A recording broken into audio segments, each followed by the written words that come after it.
8. The yeas and nays are ordered. Pursuant to Clause 8 of Rule 20, further proceedings on this question will be postponed.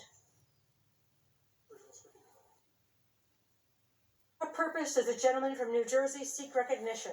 Madam Speaker, I move to suspend the rules and pass H.R. 3635, the Strengthening America's Strategic National Stockpile Act of 2021.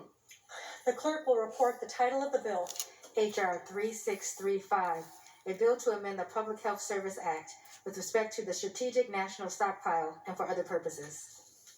Pursuant to the rule, the gentleman from New Jersey, Mr. Pallone, and the gentleman from Kentucky, Mr. Guthrie, will each control 20 minutes. The chair recognizes the gentleman from New Jersey. And Madam Speaker, I ask unanimous consent that all members may have 5 legislative days in which to revise and extend the remarks and include extraneous material on H.R. 3635.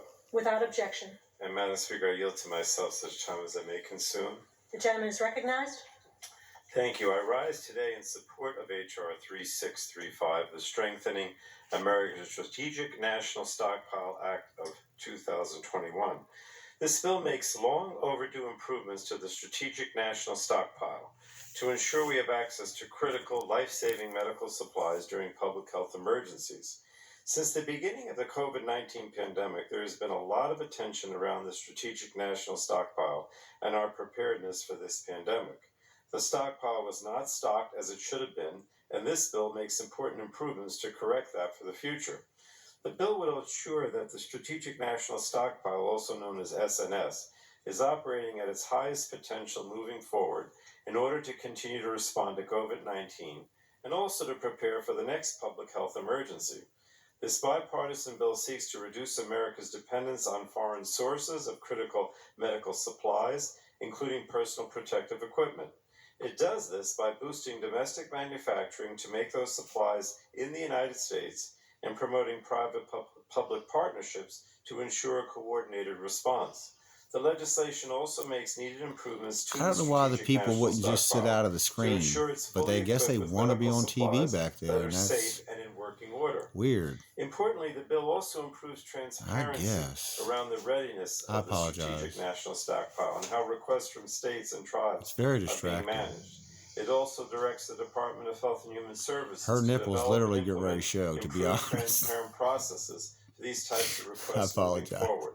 This My fault, Frankie. Or this will be critical, I should say, for ensuring adequate supplies within the Frankie Strategic Paul National Mall. Stockpile, as well as informing readiness efforts in the Fast forward to the next guy. Hold on, pause. Strengthening America's Strategic National Stockpile Act. He rises in support in case you didn't know it. Representatives Hudson and Slotkin. This legislation includes several critical initiatives that will improve the Strategic National Stockpile House resolution. Or SNS. First, the bill allows the SNS to transfer products between federal agencies and to ensure they are used before their expiration. Second, the bill directs the Secretary of Health and Human Services to examine user-free agreements, ensure the SNS products are in working order, and allows agreements with domestic producers to improve the supply chain to refresh and replenish existing stocks. Third, the bill directs the Federal Emergency Management Agency. That's a cool shirt that lady's got on. The other lady too, don't get me wrong. To report on distributions from the SNS. Steve Ducey in the back. For supplies from state, local, tribal, and territorial agencies. He got yellow carded, that guy. Finally, the bill authorizes a pilot program to establish state stockpiles. We must ensure our country is prepared to combat the next health crisis. Damn right. No matter if it's all right, Brett, we're going to have to read up on that one. Thank you.